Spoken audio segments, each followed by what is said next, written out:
Hi everyone, welcome. I'm down here in my wormery and I've got a tray of kitchen scraps here, banana peels, a pear, some carrots, a used paper towel. Also got some newspaper here set aside as bedding to use with today's feeding. And this somewhat unusual item, I took my pumpkin and I carved it up.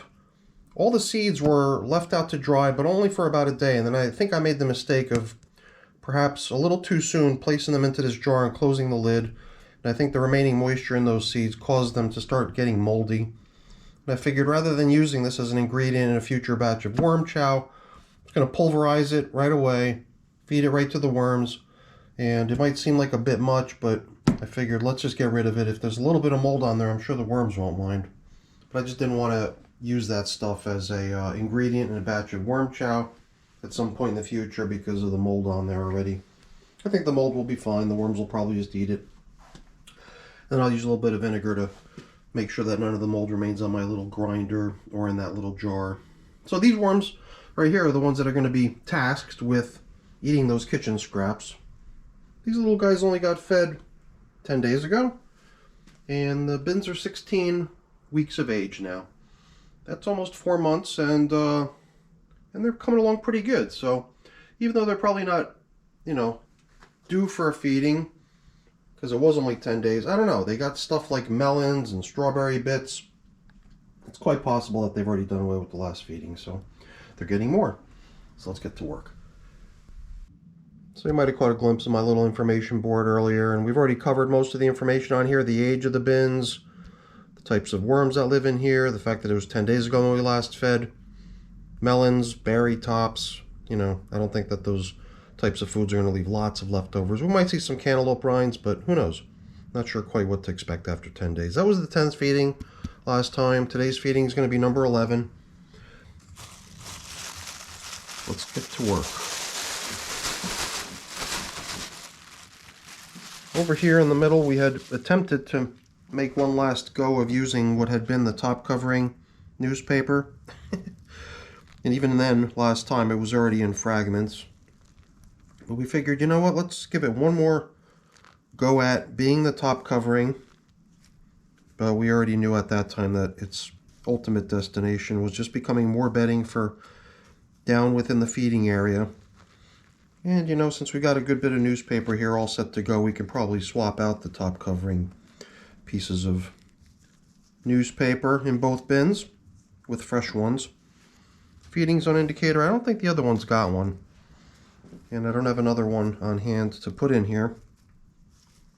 But that's more of just a novelty and little tradition, not so important. I've been feeding pretty much all my bins right down the middle lately.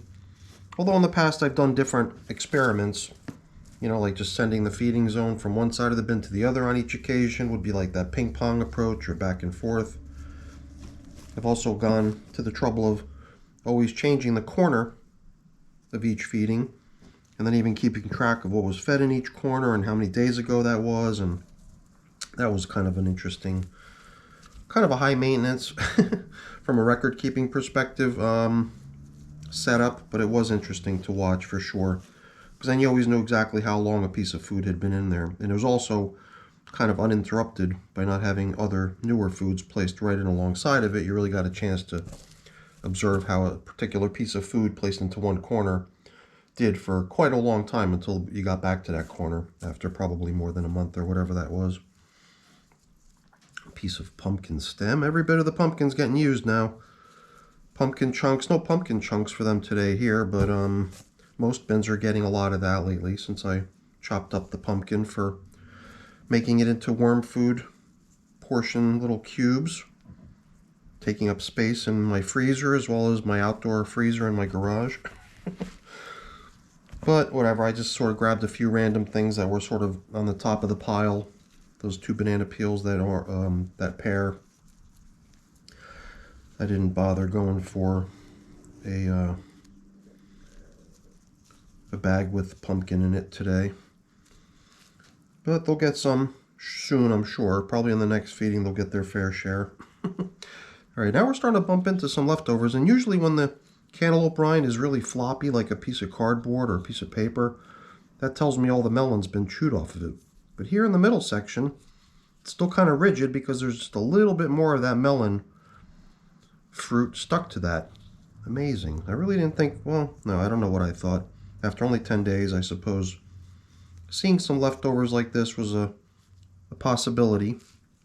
It was only because it was melon that I was questioning whether we would see any of it. And you got to admit, there's not a lot left. So these things were probably, you know, probably, I don't know if that you could say they were thick as my pinky finger. Maybe half as thick as my pinky finger. Now they're just paper thin. So all the soft stuff that could be nibbled off has been nibbled off. And I guess these pieces of paper towel kind of clumped together. To me, it seems to make sense to try to fragment these sort of things when I encounter them, instead of just leaving them as a big pile of stuff. The stuff seems to stand a better chance at being broken down if it's been broken down into small pieces. So yeah, we're dealing with some leftovers here for sure, but leftovers that I more or less expected to see in here. The corn cob bits, these are corn cob bits that we've been encountering here and there. The corn cob bits must go back perhaps even months at this point. They really do seem to take quite a long time, but they all eventually go too. Although your first reaction to seeing how long that takes, if you're new to the worm farming thing and you ever tried giving your worm bins corn cob, it could be a little bit surprising to think that, you know, it takes that long. Because corn cob just seems like one of those things that you imagine the worms would really enjoy. And they do. They definitely do enjoy it. It's just the material itself is sort of a little bit tougher. It takes a while for it to break down to the point where the worms can really make good use of the stuff. So I don't know what was there. We must have encountered some little piece of I see a banana stem. Maybe it was a leftover piece of banana peel from the last feeding. Was it banana peel? No, it was melons and strawberry. So,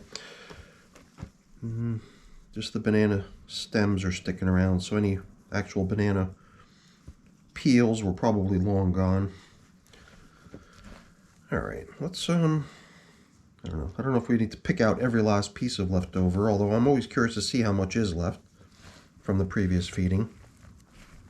I suppose it's also kind of nice to be able to see how much stuff you need to account for as far as making room for it to go back in. So let's just make sure we're leaving ourselves enough room to put in not only the new stuff, but returning the old stuff down into the hole. I've pretty much gone right down to the bottom of the container here. I attempted to gather up all the stuff that appeared to me like they were leftover, bits of food and bedding, stack them off on the side. So let's get this stuff back into service here. This newspaper, I guess I'm just going to crumble it up a little bit, try to make it such that there's little gaps and features for the worms to work their way in and out of, should they care to do so. But I think some of the sections of it that are kind of folded over onto themselves might end up not seeing as much action as they could. So let's put in the frozen portion first. So these pears have been really popular. Every now and then my mom really likes the pears, but every now and then she encounters one that perhaps just didn't get consumed in time and sort of got bruised and started to spoil a little bit more quickly than hoped. And when it's already like that, she'll tend to just want to contribute it to the worm farming project rather than eat it. So let's give them half of this bacon soaked. That's bacon grease. I use this to drop my bacon onto after I made bacon the other day. Now, this stuff, I'm almost treating this as bedding, you know, because I mean, the little part of the seed that's in there for sure is going to be much more like food. But I think of this as almost being mostly the outer little shell of the pumpkin seed, which to me seems a lot more like bedding, almost like a little piece of wood or something. So I'm not sure. Not really sure what to make of this stuff in terms of what to expect from it. But I figured, what the heck, let's give it to the worms and see what happens. I'm going to combine a little bit of this crushed eggshell with it, kind of mix it up. And now that we've got, you know, a little piece of newspaper, a little piece of paper towel here, some of this bedding-like material, maybe we can start returning some of this this in-progress material collection of different types of bedding and old food items from previous check-ins. So I mean, this thing's going to take forever. The stem of a pumpkin. I've got other systems where it's already whittled down to this little tiny piece of material. That's a pumpkin from last year, so I'm already setting my expectations on how long that should take, and it's going to take a long time. Sticker. All right, let's see if there's any other junk out here on the edge that we'd prefer to see buried. Not so much the leftover bits of bedding, but more of the food stuff I'd prefer to see submerged. Now we can start backfilling our feeding area here. Things in here, as far as a moisture content goes, I don't know. This is my chance to gauge it, and it seems okay. Everything seems to be very nice and fluffy, kind of the way I really prefer to see the material in all my bins, although some of my systems, the material does feel like it gets a lot more damp than this. So I welcome a system that has this really nice, loose, crumbly, cool feel to it everywhere, but never feels like it's getting so sticky that it's just going to stick to all over your gloves and be all clumpy and maybe have a squishy sound when you're giving it a squeeze. And it's the actual castings making the squishy sound, not you're squishing a bunch of little poor wormies to death. But I think you know what I mean. If there's enough fluid inside the material that it kind of squishes around as you handle it, then that too sometimes seems like it could just be excessive dampness. To me, it feels like if it goes any drier, to the point at least where the worms don't favor it, they're just not going to be in there. But as long as I'm seeing worms in this stuff, I'm thinking that it's good. Good to go. Alright, you know, I did not preserve one of the newspaper bits to cover with at the end. So it's kind of cool to have a piece of newspaper draped out across the top. So you know what we'll do? We're going to borrow one from the supply of paper that we have set aside for the other bin that we're going to feed. And maybe I can just go grab them just another little bit more piece of paper to make sure we make it an even divvying up of resources into each system. So let's go get the other bin.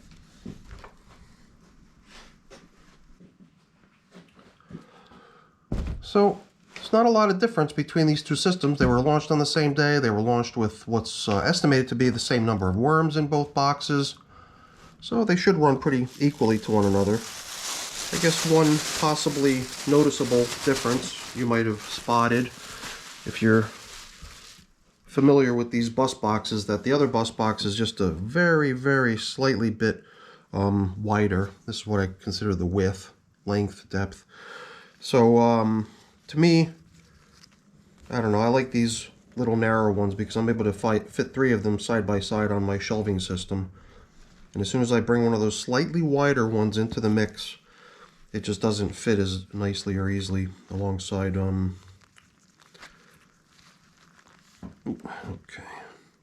alongside other neighboring bins. So it looks like we do have a feeding zone indicator here. Cool.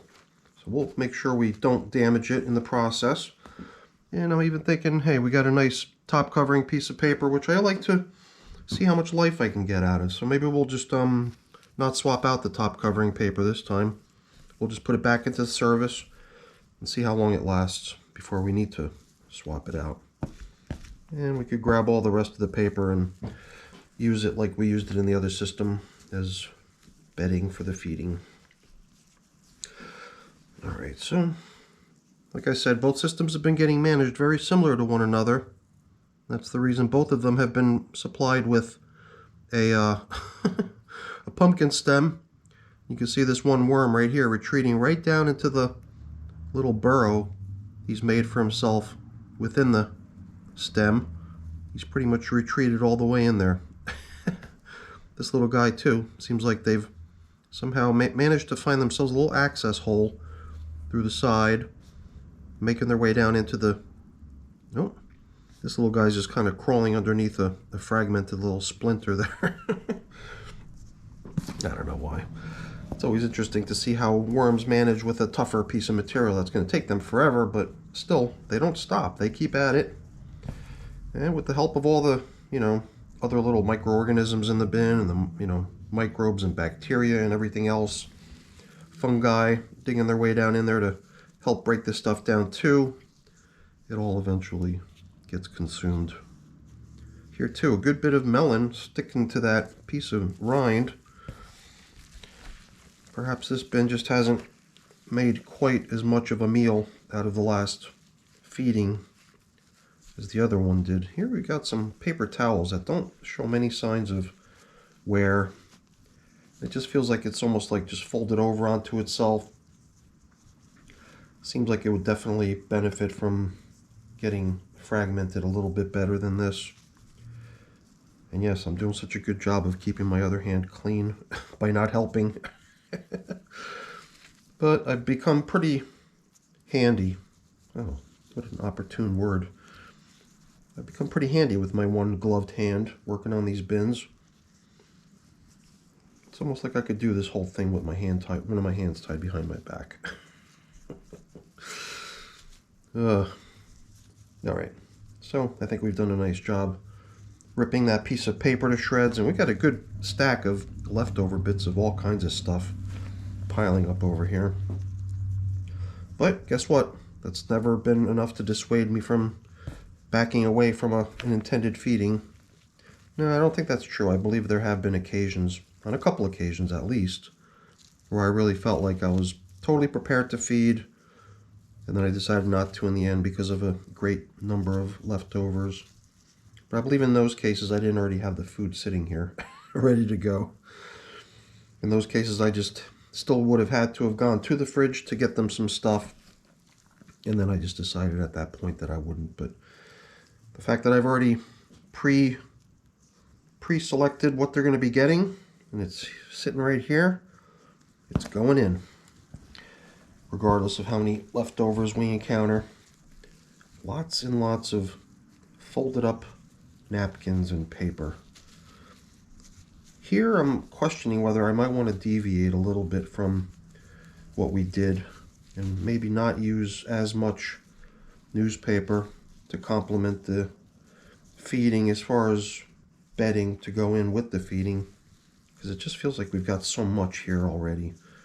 It'd be nice to see the worms actually put a dent into this previously loaded batch of bedding type materials versus piling in more when it's certainly not needed. Not that you can really go wrong with what appears to be too much bedding. I believe that's just the common understanding in worm farming. But I don't know. I'll leave it up in the air. We'll see how the mood strikes me when it comes time to start piling stuff in here.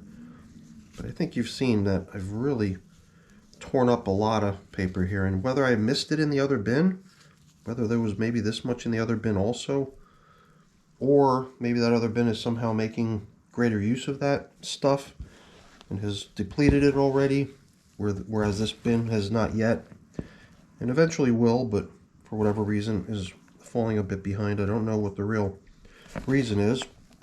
I wonder if it could just be their alignment and arrangement in terms of how close they are to the window. Could it just be that this bin being about this much closer to the window is enough reason for it to have gotten a little bit cooler and possibly as a result slowed down the worm activity in this bin? I don't know.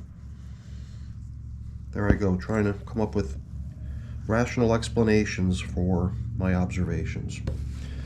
Once again, this is just one of the reasons I like to run buddy bins or twin bins or sister bins, whatever you want to call them, because then you kind of do get an opportunity to say that, hey, despite my best effort to keep these bins in sync almost perfectly from every possible perspective, this bin or that bin or whatever, there is a notable difference for whatever reason, and then sometimes it could just be, you know, a telltale as to something that's really going well in one bin or something that needs tending to or fixing in the other. Who knows? Sometimes it's just an interesting observation, and there's not a whole lot you could do to compensate for it, but sometimes you can. So I guess what we'll do is we'll try to be fair. Give them a little bit of paper. So here is just some sort of mailer from a Old Roofs Needed. So, some roofing company. This is about half as much newspaper as went into the other bin as far as a foundation for the feeding. And I think with all this recycled bedding that we've encountered along the way, we're doing just fine as far as bedding for this feeding. So we're not going to add any more right now. We added a little bit just so that this system doesn't get that feeling like it's been left out of anything. But that's all it's going to get, perhaps half, and then we'll just save this last piece here for another system elsewhere. Now, we've also got the fresh foods, besides all the remains of the previous feedings and leftovers. Pretty much a fair divvying up of the foods. Each system got half of a pear, a handful of carrots, and a banana peel, on top of which we're going to load in the remainder of this pumpkin seed. I'm wondering if it might be beneficial to maybe even bring in a little bit of material onto which we can spread the rest of that stuff, just so it doesn't go in as a big mound or pile. I'm curious what the worms are going to think of that stuff. I sure hope they like it. Hopefully it's not going to cause troubles. It is a lot more than I would normally apply as far as a typical application of worm chow into any of my systems, much more. And I don't know if it's that different from what I see on other channels. Perhaps I'm just really, I don't know, kind of frugal when it comes to dishing out the worm chow, because I just don't have so much of it on hand. If I had much more, maybe I'd be a lot more generous with it. I also like the idea of just having this stuff around, possibly to use as the feeding in perhaps a bin where things are very damp, but the system is due for a feeding, but you don't want to add a bunch of materials that include a lot of water content or moisture content, and then a dry feeding is a desired way to get them fed, in which case worm chow could be a very good alternative. Alright, things do look so nice in here. 16-week bin. It's sort of to be expected, I believe. Oh geez, I still have this here. I didn't even deplete my entire supply. Let's get rid of this stuff. Hopefully I didn't put too much in. I'm sure I'm going to get some interesting feedback from people that have used worm chow for years and years. I'm still kind of new to the game. It was only a few months ago that I actually prepared my first batch of worm chow. And it's kind of a cool feeding alternative, I think. Oh, I think it's time to replace this glove. I didn't realize how badly the tip of that finger had torn. I knew that in previous feedings. I'd already started seeing dirt on the tip of my finger after removing the glove, and I noticed that the glove was already punctured at one point not too long ago. But I kept on using it. I figured, let's just give it as much use as we can before we need to trash it. Sort of like this top covering piece of paper here. This is very similar to the way we draped out the top covering paper for its last time in service in the other bin previously. We just kind of draped it out as best we could, what remained of it. But this one is still a single piece going all the way around the perimeter, so it's not yet broken from that perspective. It's really just the middle of it that's been really heavily deteriorated. Alright, well, this glove is going in the trash, and then I'm heading over to the sink to see if I can get all these castings out from under my nail. Luckily I cut my nails the other day. Alright everyone, we're done here. We've got a little bit more stuff to do as far as cleaning up and putting away. I'm not going to waste your time with that. Before I go though, let me really quickly say thank you. Thank you so much for watching. Hopefully you enjoyed the video. If you did, as always, please don't forget to leave me a quick thumbs up before you go. It's always really appreciated, and if you haven't done so already, please also consider subscribing to the channel. Alright everyone, have a great day. Thanks for watching. Bye now.